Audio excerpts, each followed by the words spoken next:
Hi മക്കളെ, നമസ്കാരം.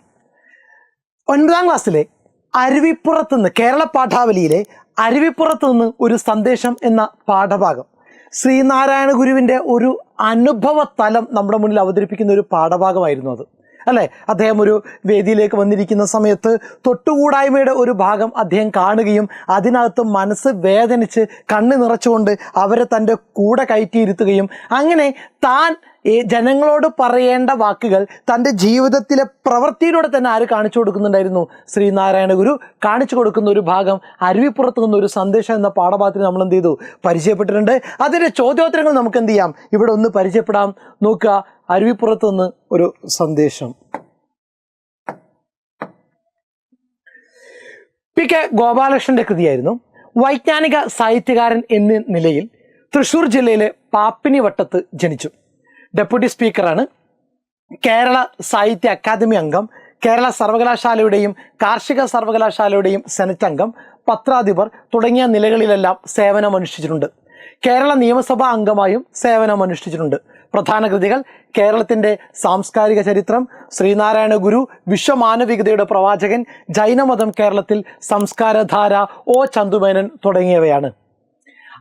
ഒരു കഥയുടെ ഒരു പാഠഭാഗത്തിൻ്റെ ഒരു സംഗ്രഹം എന്ന രൂപത്തിൽ മാത്രം മനസ്സിലാക്കി വെക്കുക. പി.കെ. ഗോപാലകൃഷ്ണന്റെ ശ്രീനാരായണ ഗുരു വിശ്വമാനവികതയുടെ പ്രവാചകൻ എന്ന ജീവചരിത്ര ഗ്രന്ഥത്തിലെ ഒരു ഭാഗമാണ് പാഠഭാഗമായി നൽകിയിരിക്കുന്നത്. അധകൃത ജനവിഭാഗത്തിന് ക്ഷേത്രപ്രവേശനവും ആരാധനയും നിഷേധിക്കപ്പെട്ടിരുന്ന കാലത്ത് ശ്രീനാരായണ ഗുരു നടത്തിയ അരുവിപ്പുറം പ്രതിഷ്ഠ ഒരു സാമൂഹ്യ വിപ്ലവം തന്നെയായിരുന്നു. അരുവിപ്പുറത്ത് ശിവപ്രതിഷ്ഠ നടന്ന സ്ഥലത്ത് ഒരു ശ്രീകോവിലും ഗുരുവിന് താമസിക്കാൻ ഒരു പർണശാലയും ഉണ്ടായിരുന്നു. മഠത്തിൻ്റെ ചുമരിൽ സ്വന്തം കൈയക്ഷരത്തിൽ എഴുതിയ ജാതിഭേദം മതദ്വേഷം ഏതുമില്ലാതെ സർവരും സോദരത്വേന വാഴുന്ന മാതൃകാ സ്ഥാനമാണിത് എന്ന വരികൾ ഗുരു മുന്നോട്ട് വെച്ച മാനവികതയുടെ ഉയർന്ന ചിന്തകളാണ് പ്രതിഫലിക്കുന്നത്. ഇതേ സന്ദേശത്തെ മുന്നോട്ട് വെക്കുന്നതാണ് നമ്മുടെ പാഠഭാഗത്ത് കാണിച്ചിരിക്കുന്ന ആ ഒരു രംഗം, അല്ലേ? രാവിലെ തൊഴിൽ കഴിഞ്ഞ് ക്ഷീണിതരായി വന്നിരിക്കുന്ന തൊഴിലാളികൾ ഒരു ഭാഗത്തേക്ക് മാറി നിന്നപ്പോൾ അത് വല്ലാത്ത ഒരു സങ്കടമാണ് ഗുരുവിൻ്റെ മനസ്സിലുണ്ടാക്കിയിരുന്നത്. പാഠഭാഗം വായിച്ച് നിങ്ങൾക്ക് ബോധ്യപ്പെട്ടിട്ടുണ്ടാവും. ചോദ്യോത്തരത്തിലേക്ക് വരാം. ജനക്കൂട്ടത്തിൻ്റെ തലവനായി അവിടെ ഇരുന്നപ്പോൾ അദ്ദേഹത്തിൻ്റെ മുഖം ആശങ്കാകുലമായി. ഗുരു ആശങ്കാകുലനായത് എന്തിനായിരുന്നു? ജനക്കൂട്ടത്തിൻ്റെ തലവനായി അവിടെ ഇരുന്നപ്പോൾ അദ്ദേഹത്തിൻ്റെ മുഖം ആശങ്കാകുലമായി. ഗുരു ആശങ്കാകുലനായത് എന്തിനായിരുന്നു? വെയിൽ കൊണ്ട് കരുവാളിച്ച ദേഹപ്രകൃതിയോട് കൂടിയ ഒരു കൂട്ടം സ്ത്രീകളും കുട്ടികളും മറ്റുള്ളവരിൽ നിന്ന് മാറി അകന്ന് ഇരുന്നിരുന്നു. പാവപ്പെട്ട കർഷക തൊഴിലാളികളായിരുന്നു അവർ. പകൽ മുഴുവൻ പണിയെടുത്ത് ഉത്സവാന്തരീക്ഷത്തിൽ ആശ്വാസം കണ്ടെത്താൻ വന്നതായിരുന്നു അവർ. എല്ലാവരിൽ നിന്നും മാറി അകന്നുള്ള അവരുടെ ഇരിപ്പ് കണ്ടപ്പോഴാണ് ഗുരുവിൻ്റെ മുഖം ആശങ്കാകുലമായത്.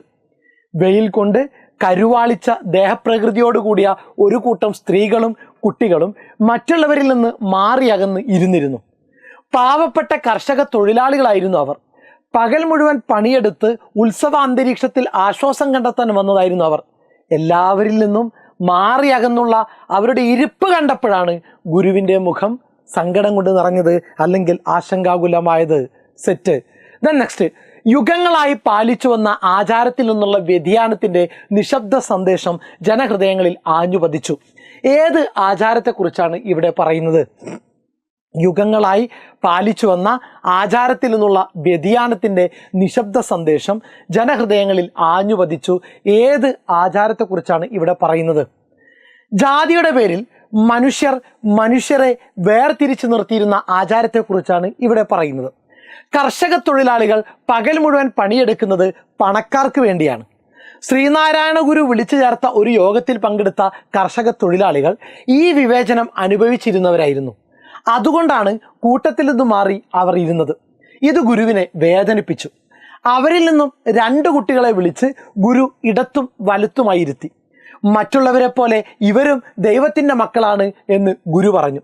ഇത് പറയുമ്പോൾ ഗുരുവിൻ്റെ കണ്ണുകളിൽ നിന്ന് കണ്ണുനീർ ധാരധാരയായി ഒഴുകി.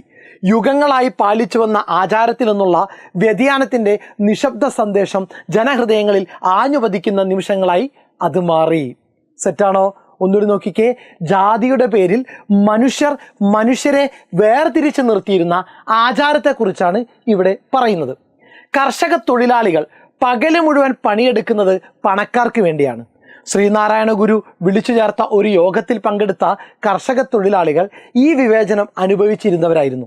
അതുകൊണ്ടാണ് കൂട്ടത്തിൽ നിന്നും മാറി അവർ ഇരുന്നത്. ഇത് ഗുരുവിനെ വേദനിപ്പിച്ചു.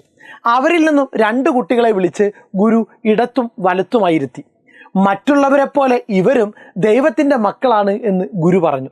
ഇത് പറയുമ്പോൾ ഗുരുവിൻ്റെ കണ്ണുകളിൽ നിന്ന് കണ്ണുനീർ ധാരധാരയായി ഒഴുകി. യുഗങ്ങളായി പാലിച്ചു വന്ന ആചാരത്തിൽ നിന്നുള്ള വ്യതിയാനത്തിൻ്റെ നിശബ്ദ സന്ദേശം ജനഹൃദയങ്ങളിൽ ആഞ്ഞുപതിക്കുന്ന നിമിഷങ്ങളായി അത് മാറി. സെറ്റാണല്ലോ? ഓക്കെ, നോക്കുക. ഇവരെ വേർതിരിച്ചിരുത്തണമോ എന്ന് ഗുരു ജനക്കൂട്ടത്തോട്. എന്തുകൊണ്ട് അവരും അടുത്തിരുന്ന് അവരും മറ്റുള്ളവരും സമന്മാരാണെന്ന തോന്നൽ ഉണ്ടാക്കിക്കൂടാ? ഗുരുവിൻ്റെ വാക്കുകളിൽ തെളിയുന്ന മാനവിക ബോധത്തിൻ്റെ സവിശേഷതകൾ വിശകലനം ചെയ്യുക. അരുവിപ്പുറത്തെ സമ്മേളനത്തിലാണ് ഗുരു ഇപ്രകാരം ചോദിച്ചത്. ഗുരു വിളിച്ചു ചേർത്ത യോഗത്തിൽ കുറച്ചാളുകൾ ദൂരെ മാറിയിരിക്കുന്നത് വേദനയോടെ അദ്ദേഹം കണ്ടു. കാലാകാലങ്ങളായി അധ്വാനിക്കുന്ന കർഷക തൊഴിലാളികളായിരുന്നു അവർ.